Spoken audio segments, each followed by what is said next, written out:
Coucou, me revoici pour la deuxième partie. Alors dans la première, on en était resté aux différentes maisons, aux 12 maisons. Maintenant, nous allons, par rapport au livret, arriver aux angles, aux 4 angles. Donc, je vous montre sur le livret comment ça se présente. Donc, la représentation de la carte, son portrait, Placidus ou signe entier. On a vu dans la première partie ce que c'était, maître d'ascendant et incarner son ascendant. Voilà ici. Et donc, pour chacun des angles. Voilà. Alors, je vais vous montrer les cartes des angles. Donc là, ascendant, j'apparais spontanément. Alors, toujours avec le résumé à l'arrière des cartes, ce qui est vraiment super pratique quand vous allez faire votre thème. Descendant, je m'ouvre aux autres. Milieu du ciel, je me réalise. Et fond du ciel, je trouve ma sécurité. Donc voilà pour les angles. Ensuite, nous arrivons aux 5 aspects. Donc ici, nous avons une intro qui nous explique les deux différents aspects, les majeurs et les mineurs.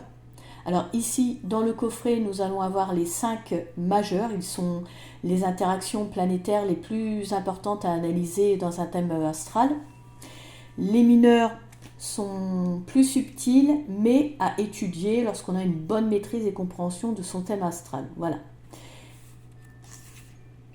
Donc là, on va voir les différents aspects avec un portrait, des mots-clés.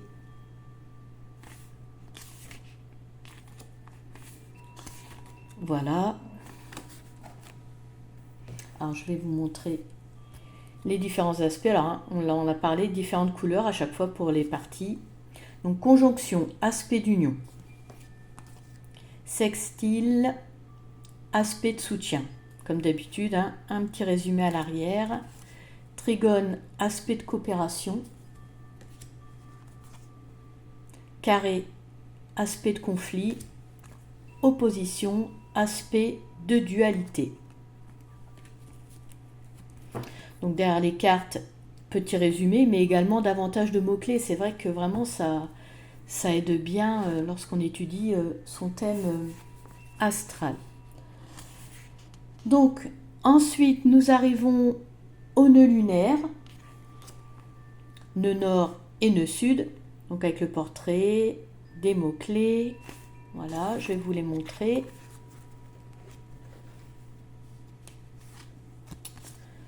Donc nœud nord, ce qui guide, avec le résumé, mots-clés, et le nœud sud, ce qui est confortable. Pareil. Voilà. Et ensuite, nous arrivons à partir à la découverte de son thème. Alors ici, pour ce faire, on va nous proposer 3 parcours, le parcours étoilé, le parcours céleste et le parcours cosmique. Oui, c'est ça. Voilà. Et pour le premier, donc on va partir des fondements pour y aller étape par étape et se familiariser, car vous l'avez compris, c'est un peu complexe lorsqu'on ne maîtrise pas. Une fois que vous aurez étudié le livret, ça ira mieux. Et donc, pour ce faire, ici, on va prendre les cartes astro essentielles, donc les planètes, les signes, les maisons, ainsi que les éléments et les modes associés. Alors déjà, en premier, nous allons générer notre thème astral sur l'un des 2 sites. Alors vous allez aller sur le site et puis donc vous allez générer votre thème astral. Je vous montre le mien vite fait. Voilà. Alors après, vous allez avoir ça. Moi, j'ai avec les transits, mais vous avez aussi 100 transits si vous voulez. Donc vous allez avoir ça. Après, donc du coup, vous allez imprimer l'image. Comme elle dit, c'est vrai que c'est mieux pour faire les exercices suivants. Ensuite, vous allez répartir les cartes dans les différents éléments, ce qui va permettre donc du coup d'avoir une vue d'ensemble, voir si certaines caractéristiques ressortent. Et ensuite, on nous développe la procédure. Voilà. Alors, on voit que ici, interpréter le soleil, la lune et l'ascendant dans son thème vont nous permettre de comprendre notre but, nos besoins physiques et émotionnels, ce qui nous fait avancer et comment. Ensuite, on va voir qu'interpréter Mercure, Vénus et Mars fournissent une perspective plus large et des symboliques plus approfondies. Voilà. Ensuite, qu'interpréter les planètes sociales Jupiter et Saturne. Alors, elle symbolise les caractéristiques opposées. Donc, c'est important tout de même de savoir. Et ensuite, interpréter le milieu du ciel, le descendant et le fond du ciel. Donc, en fait, c'est intéressant parce que ça va nous apporter des détails, des nuances.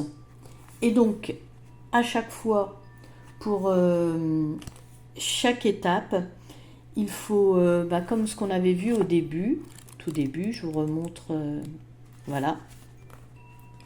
Donc on va prendre les cartes, on va prendre les mots-clés de chaque carte et en fait ça va former une phrase. Donc après, à vous de l'analyser comme vous la ressentez. Et puis vous pouvez bien sûr vous aider, comme je vous ai dit, du résumé à l'arrière des cartes qui est bien pratique ou vraiment aller plus en profondeur dans les détails avec, en vous référant au livret. Voilà. Ensuite, pour le parcours céleste, donc là pour découvrir en fait sa dominante planétaire. Donc le maître d'ascendant est important car il représente entre autres notre manière d'appréhender l'existence, mais à savoir, il n'est pas forcément la planète dominante dans l'ensemble du thème. Il y a d'autres éléments à regarder, plusieurs planètes en fait peuvent coexister. Ensuite, il va falloir interpréter les planètes collectives. Voilà. Les planètes collectives, donc, les planètes générationnelles, donc, qui voient leur position en signe, concernent toute une génération pour quelques années, voire jusqu'à 2 décennies. Du coup, ici, on regarde leur position en maison. Leur placement ici évoque des thématiques plus sociétales. Ensuite, comprendre les interactions entre les planètes et points du thème. Alors, la relation entre eux s'appelle les aspects et c'est une étape fondamentale dans un thème parce qu'un aspect peut modifier la nature inhérente d'une planète. Alors ensuite, on va décoder, les planètes rétrogrades. Ça permet un petit peu de décompresser parce que c'est un sujet assez... pas indigeste, mais beaucoup d'infos. Voilà. Donc, décoder les planètes rétrogrades. Alors car cela, en fait, comme je le disais précédemment, c'est pas négatif. Voilà, il faut juste l'analyser et voir comment agir en fait pour la sortir du cadre de sa mission. Voilà. Et pour terminer, donc interpréter les maisons sans planète. Alors parce qu'en fait cela ne signifie pas qu'elles sont vides, car elles peuvent contenir des points ou des astéroïdes, mais parce que chaque maison du thème démarre dans un signe. Et donc on nous explique comment faire. Et bien sûr, donc on prend les cartes concernées, on relie les mots-clés, on crée une phrase, et on l'analyse. Voilà, comme on le ressent. Ensuite, le parcours cosmique. Donc le dernier. Alors celui-ci, c'est si on maîtrise bien les bases de notre thème pour en fait ajouter des interconnexions et des nuances. Voilà. Donc, les maîtrises des maisons. Donc je vais vous lire le début. Donc comme on l'a vu lors du parcours céleste, on peut interpréter chaque maison grâce au signe qui la démarre. Mais pour une interprétation plus complète et nuancée, il faut regarder quelle maison la dirige. Le maître d'une maison correspond à la planète qui maîtrise le signe dans lequel démarre la maison cuspide. Voilà, hein, on l'a vu ça également. Alors ensuite, donc il faut faire ça pour au fait toutes les maisons. Hein. Si j'ai rien oublié, non, c'est bon. Ensuite, interpréter les astéroïdes, alors qui sont des astres plus subtils dans le thème. Ils sont donc des personnages secondaires. Donc pour ce faire, il faut prendre une carte d'un astéroïde, ainsi que les cartes signes et maisons dans lesquelles il se trouve dans votre thème astral, hein, bien sûr, puis relier les mots-clés et former une phrase, et après à vous de l'analyser. Voilà. Ensuite, on nous parle de comprendre les nœuds lunaires. Donc les nœuds lunaires nous font travailler un axe particulier au cours de notre existence. Donc pour ce faire, on prend les cartes des nœuds et des signes, et puis également les maisons dans lesquelles ils se trouvent. Et ensuite, pareil, on prend les mots-clés, on forme une phrase, et donc on peut lire le portrait également qui est au verso de la carte, voilà, ou aller aussi dans le livret. Et donc on fait ça à chaque fois pour toutes les cartes. Hein. Je me répète, mais voilà, c'est important de faire cela. Ensuite, nous arrivons au transit. Qu'est-ce que sont les transits ?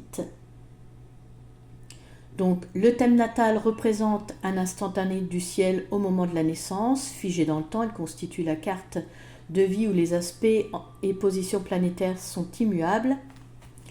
Les transits, eux, représentent les mouvements perpétuels des planètes dans le cosmos. Chaque jour, chaque heure, chaque minute, elles se déplacent à leur propre rythme. Donc, avec le temps, les planètes parcourent les signes du zodiaque, activant différentes parties du thème natal. Chacun ou chacune d'entre nous expérimente les passages des planètes en fonction des thématiques activées dans son propre thème. Les transits apportent des éclairages sur les zones et l'on est encouragé à grandir, à s'exprimer et s'affirmer. Donc ces transits peuvent se révéler fluides ou contraignants en fonction des planètes impliquées et de la nature de leur interaction. Donc voilà. Alors ensuite, on voit comment générer sa carte de transit pour un jour particulier et également pour l'année. Donc avec en fait l'aide du site astro.com. Donc je vous passe cela, hein, sinon ça va être très long. Et ensuite nous arrivons, en tout cas si vous souhaitez le faire, vous pouvez. Et ensuite nous arrivons aux planètes en transit. Donc alors au départ, nous avons un topo sur les planètes personnelles, sociales et collectives. Donc les planètes personnelles, le Soleil, la Lune, Mercure, Vénus et Mars, elles se déplacent rapidement. Leur transit en fait met l'accent sur les événements de courte durée qui ont un impact matériel et concret sur la vie quotidienne. Voilà. Ensuite, les planètes sociales, donc Jupiter et Saturne, qui elles se déplacent plus lentement. Leurs transits sont associés a des changements à plus long terme. Il reflète les processus évolutifs, les cycles de croissance et de maturation individuelle ou collective. Voilà. Et enfin, les planètes collectives, donc Uranus, Neptune et Pluton, qui se déplacent très lentement, mais alors c'est vraiment genre plusieurs années pour traverser un signe. Donc leurs transits sont associés à des questions collectives et générationnelles. Elles mettent en fait en lumière des thématiques, comme je vous le disais tout à l'heure, sociétales, politiques, culturelles, qui impactent sur la société. Et donc, généralement, leur impact n'est pas immédiat et peut se manifester sur une longue période. Voilà. Et ensuite, nous avons les 10 planètes en transit avec la carte rétrograde en transit et leurs différentes phases lunaires. Voilà. Donc là, je vous montre les planètes en transit. Donc carte d'identité, le portrait, le transit du soleil.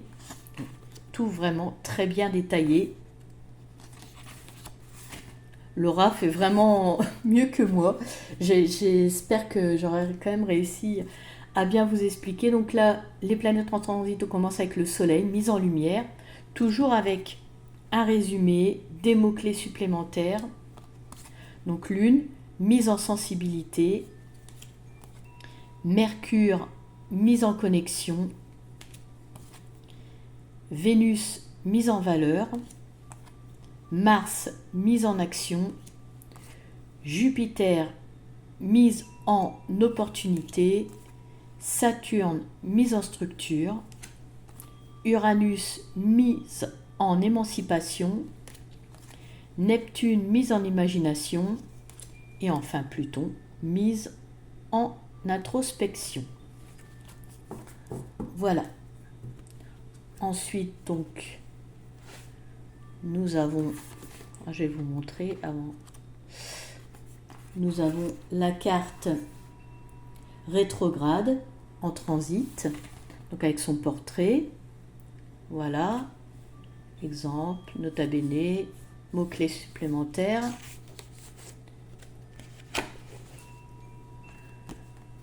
Donc, la carte rétrograde en transit réévaluée. Pareil, même principe sur l'arrière de la carte. Et nous arrivons, hop là, ce serait mieux à l'endroit, aux différentes phases lunaires. Nouvelle lune, quartier de lune, etc. Donc un portrait, des mots-clés. Pour chacune des cartes. Donc je vous les montre.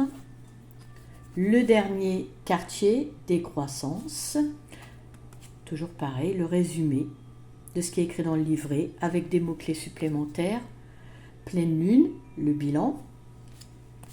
Premier quartier, croissance. Et nouvelle lune, commencement. Voilà.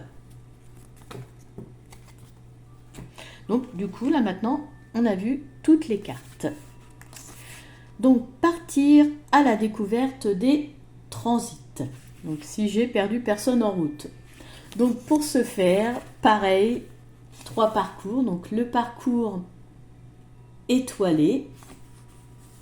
Donc en astrologie, on appelle transit les déplacements actuels des planètes et points du ciel par rapport au thème de naissance. Les transits ne prédisent pas l'avenir, mais mettent plutôt en lumière des enjeux et des tendances. Voilà. Alors, oui, en résumé, parce que bon, je ne vais pas trop non plus charger. Donc ensuite, on voit comment générer ces transits passés, donc avec l'aide d'astro.com et en suivant les instructions, donc page 181. Voilà, et ensuite, donc on nous invite à noter ces transits marquants. Donc c'est toujours le même principe. Ensuite, le parcours céleste. Alors maintenant que l'on a identifié les transits, on va ici les analyser. Donc pour ce faire, vous choisissez un de vos transits et vous prenez la carte de la planète en transit ainsi que la carte de la maison traversée dans votre thème. Et toujours le même principe, on relie les mots-clés, ce qui donne une phrase, voilà, à interpréter. Après, bien sûr, vous pouvez approfondir avec le résumé derrière les cartes, plus le livret, voilà, et les questions associées qu'on a vues qui sont avec les cartes concernées dans le livret. Et puis, donc, vous faites ça avec tous les transits identifiés. Ensuite, on voit, alors, on voit analyser les aspects. Alors, on découvre comment procéder, voilà.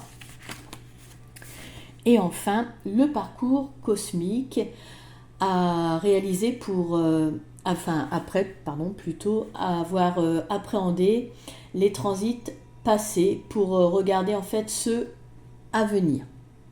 Donc les cycles planétaires, là, donc chaque planète a son propre cycle, c'est-à-dire le temps qu'elle prend pour compléter son parcours autour de la roue zodiacale et revenir à sa position initiale dans le thème astral. Il est intéressant de noter les phases importantes de ces cycles car ils marquent souvent des moments clés qui peuvent coïncider avec des phases de réflexion, de prise de décision, de changement ou même d'événements marquants.